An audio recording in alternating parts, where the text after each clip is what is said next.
Kebudayaan Bakson Hobin. Pada tahun 1920-an, Medilike Arkeologi Prancis menjadi orang pertama yang memperkenalkan istilah kebudayaan Bakson Hobin. Kebudayaan Bakson Hobin telah berkembang sejak periode Holocene, yaitu sekitar tahun 10.000 sampai 4.000 sebelum Masehi, dan termasuk kebudayaan Mesolitikum. Pusat kebudayaan Mesolitikum di Asia berada di dua tempat, yaitu di Bakson dan Hobin. Kedua tempat tersebut berada di wilayah Teluk Tonkin, Vietnam. Persebaran kebudayaan Bakson Hobin di Indonesia. Penyebaran kebudayaan Bakson Hobin di Indonesia bersamaan dengan perpindahan ras Papua Melanesoid ke Indonesia melalui jalur barat dan jalur timur. Ras Papua ini hidup dan tinggal di gua-gua atau abris South Roch dan meninggalkan bukti-bukti kerang atau sampah dapur atau joken modingar. Persebaran kebudayaan Bakson Hobin ini tidak lepas dari upacara pemakaman. Mayat dikubur di dalam gua dan mengecat mayat dengan warna merah sebagai tanda pemberi kehidupan. Hasil kebudayaan Bakson dan Hobin yang ditemukan di Indonesia antara lain: 1. Flex. Flex adalah alat serpi kecil yang terbuat dari batu. Flex digunakan untuk menguliti hewan buruan, mengiris daging, dan memotong umbi-umbian.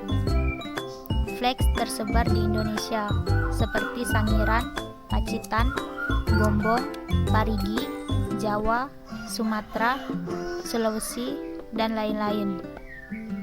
Yang kedua adalah kapak tulang dan kapak tanduk. Kapak tulang dan kapak tanduk ditemukan di desa Ngandong dan Sidorejo dekat Ngawi. Kedua kapak ini terbuat dari tulang. Yang ketiga adalah kapak genggam. Sebagian besar kapak genggam ditemukan di Bukit Karang di Sumatera dan lebih dikenal dengan fable atau kapak Sumatera atau Sumatera Lead. Bahan pembuatan kapak ini adalah batu kali yang dipecah. Yang keempat adalah joken modinger. Joken modinger adalah timbunan atau tumpukan sampah kerang berdiameter 100 meter dengan kedalaman 10 meter dan termasuk peninggalan yang ditemukan di pesisir pantai Sumatera antara Langsa di Aceh dan Medan. Pengaruh kebudayaan Hobin dalam kebudayaan Indonesia. Istilah Hobin merupakan nama sebuah tempat pembuatan alat-alat yang terbuat dari batu yang dipangkas. Ketika ditemukan, alat-alat batu berbentuk lonjong, segi empat, segitiga, dan bentuk bertangkai. Sebagian besar pengaruh Hobin terdapat di daerah Sumatera. Hal ini dikarenakan letak Pulau Sumatera lebih dekat dengan asal budaya ini. Situs-situs Hobin di Sumatera secara khusus ditemukan di daerah pedalaman pantai timur Laut Sumatera, tepatnya di sekitar 130 km antara Laksomawe dan Medan. Kebudayaan Dongson. Kebudayaan Dongson merupakan kebudayaan zaman perunggu yang berkembang di lembah Sungai Sohong, Vietnam. Kebudayaan Dongson berkembang di Asia Tenggara, termasuk Indonesia pada tahun 1000 sampai 1 sebelum Masehi. Di Indonesia, pengaruh kebudayaan Dongson dikenal dengan kebudayaan perunggu. Masyarakat Dongson tidak hanya terampil dalam bidang budaya, mereka juga menjadi petani dan peternak yang handal. Pengelola logam menunjukkan taraf kehidupan yang lebih maju. Masyarakat Dongson juga sudah mengenal pembagian kerja yang baik dan sistem yang teratur. Peninggalan kebudayaan bercorak Dongson. Keunikan hasil kebudayaan Dongson terlihat dari bentuk geometris pada benda berupa jalinan, arsiran, segitiga, dan spiral yang tepinya dihiasi garis-garis yang bersinggungan. Contoh peninggalan kebudayaan Dongson antara lain: 1. Arca perunggu. Bentuk arca perunggu pada masa praaksara antara lain arca orang sedang menari, naik kuda, dan memegang busur panah. Arca perunggu ditemukan di Bangkinang di Riau, Lumajang di Jawa Timur, Bogor di Jawa Barat, dan Palembang di Sumatera Selatan. Yang kedua adalah nekara perunggu. Nekara adalah benda yang terbuat dari perunggu, berbentuk seperti dandang telungkup atau semacam perunggu yang pada bagian tengahnya berpinggang dan bagian atasnya tertutup. Sebagian besar nekara perunggu ditemukan di Bali, Pulau Sengean, dekat Sumba, Pulau Selayar, Sumatera, Rote, Alor, di Nusa Tenggara Timur, dan Kepulauan Ki. Bejana perunggu. Bejana perunggu berbentuk seperti periuk, tetapi lebih ramping dan pipih. Bejana ini ditemukan di Kerinci, Sumatera Barat, dan Madura. Kapak corong. Kapak corong adalah kapak yang terbuat dari perunggu yang bagian atasnya berbentuk corong.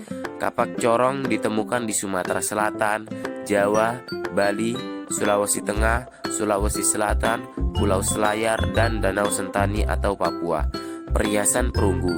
Perhiasan tersebut biasanya berbentuk gelang, kalung, anting-anting, dan cincin.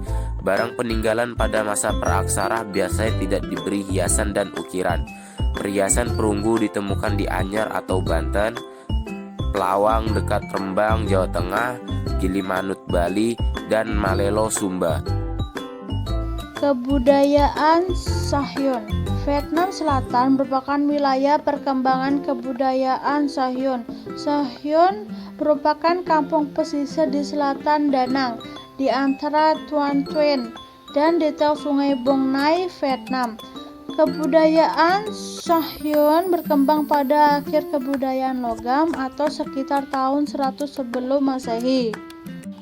Kebudayaan Sahyun menghasilkan alat-alat perunggu dan tempayan yang memiliki corak tersendiri.